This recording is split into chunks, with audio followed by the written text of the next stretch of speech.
Autrefois, un simple match nul contre le Brésil était considéré comme un exploit. N'importe quelle équipe au monde qui obtenait un point face au Brésil se considérait comme ayant accompli son objectif. Mais lors de la Coupe du Monde 2026, quelque chose d'étrange s'est produit. Il y a seulement 4 ans, le monde entier considérait encore le Maroc comme le petit poucet du tournoi. Aujourd'hui, plus personne n'est surpris lorsque le Maroc se dresse face au Brésil et lui dit « Je suis là ».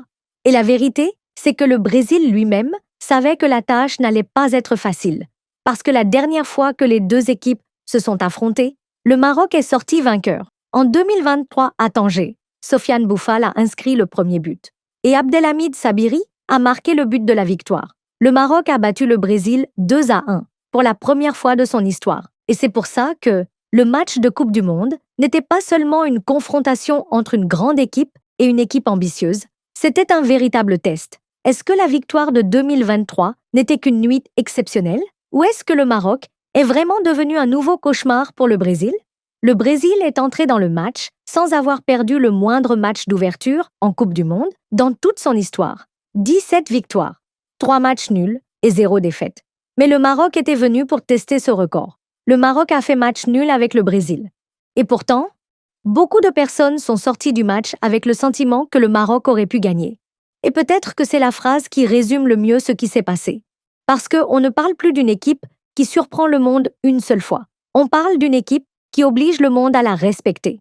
Une équipe qui a atteint la demi-finale de la Coupe du Monde 2022 et qui entre aujourd'hui dans une nouvelle compétition avec l'envie de prouver que ce qu'elle a réalisé à l'époque n'était pas un hasard. Mais la mission cette fois-ci n'était pas facile. Parce que l'adversaire était le Brésil, 5 titres de Coupe du Monde et un maillot qui fait peur à n'importe quel adversaire. Et surtout, le Maroc n'affrontait pas seulement l'équipe du Brésil, il affrontait Carlo Ancelotti, l'homme qui a remporté la Ligue des Champions plus que n'importe quel entraîneur dans l'histoire, et qui est venu au Mondial pour ramener le Brésil au sommet. L'un des entraîneurs les plus couronnés de succès dans l'histoire du football.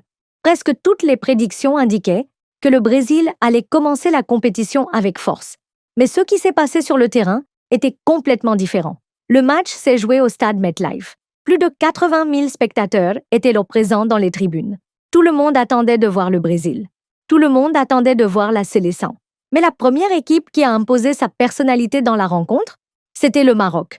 Dès les premières minutes, l'équipe marocaine est entrée avec une confiance évidente, sans peur, sans recul excessif, et sans ce sentiment habituel qu'on voit chez beaucoup d'équipes face au Brésil. Et le plus important, c'est que les joueurs sont entrés sur le terrain convaincus qu'ils pouvaient rivaliser, pas seulement défendre. Et cela se voyait dans chaque duel, dans chaque contact et dans chaque contre-attaque. Quant au Brésil, il a commencé le match avec un peu de tension. Et c'est quelque chose que Carlo Ancelotti lui-même a reconnu après la rencontre, lorsqu'il a déclaré que son équipe avait mal commencé le match et qu'elle avait perdu beaucoup de duels sur le terrain. Au fil des minutes, il est devenu clair que le Maroc n'était pas venu pour se contenter de défendre. Le Maroc était venu pour jouer. Puis est arrivée la 21e minute, le moment qui a fait taire une grande partie des tribunes. Une attaque bien construite, un excellent déplacement. Et le ballon est arrivé jusqu'à Ismaël Saibari. La star marocaine n'a pas hésité. Il a frappé le ballon au fond des filets. But 1-0 pour le Maroc. La surprise est apparue sur les visages des joueurs brésiliens, parce que ce qui se passait devant eux n'était pas le scénario qu'ils avaient imaginé. Le Maroc n'était pas seulement en tête au score. Le Maroc remportait la plupart des duels. Il arrivait devant le but et il causait de vrais problèmes à la défense brésilienne. Et soudain, c'est le Brésil qui était obligé de réagir. Et ce n'est pas une scène qu'on voit souvent au début d'une Coupe du Monde.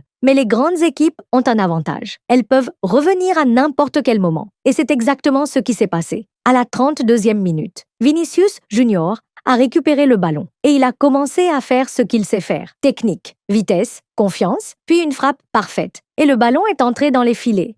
1-1. Le Brésil est revenu dans le match. Mais le but n'a pas changé la vérité principale. C'est que le Maroc était au même niveau que le Brésil. Et même pendant de nombreuses périodes, il était le meilleur côté. La première mi-temps s'est terminée sur un match nul. Mais les statistiques montraient que le match était très équilibré. La possession était d'environ 54% pour le Brésil contre 46% pour le Maroc. Et dans les entrées dans le dernier tiers du terrain, le Brésil est arrivé 29 fois. Et le Maroc est arrivé 25 fois. C'est-à-dire que l'écart était très faible. Et cela suffisait à montrer à quel point la rencontre était équilibrée. Parce qu'on ne parle pas d'une petite équipe qui essaye simplement de survivre. On parle d'une équipe qui échangeait les attaques avec le Brésil attaque pour attaque. Et au début de la deuxième mi-temps, les gens attendaient une réaction brésilienne plus forte, ils attendaient plus de pression. Et ils attendaient que les différences individuelles commencent à apparaître. Mais le Maroc avait un autre avis. L'organisation défensive était excellente. Les transitions étaient rapides et la confiance augmentait à chaque minute. Plus le temps passait, plus il devenait clair que les joueurs marocains croyaient de plus en plus qu'ils pouvaient sortir avec un résultat positif. Quant au Brésil, il essayait de trouver des espaces, mais la tâche n'était pas facile. Le Maroc fermait les espaces intelligemment et obligeait le Brésil à chercher des solutions plus difficiles. Pendant de longues périodes, la frustration a commencé à apparaître sur les joueurs de la sélection. Et peut-être que c'était le point le plus marquant du match. C'est que le Maroc ne faisait pas que résister. Le Maroc imposait son respect. L'équipe qui, il y a quelques années seulement, était juste une belle surprise, est devenue aujourd'hui un véritable projet parmi les grandes équipes du monde. Et chaque minute du match confirmait cette idée. Nous sommes entrés dans le dernier quart d'heure. La tension a commencé à monter. Et avec la pression marocaine constante, la nervosité a commencé à apparaître chez les joueurs brésiliens. Casemiro a reçu un carton, puis Roger Ibañez, tandis que le Maroc a terminé tout le match sans recevoir un seul carton jaune.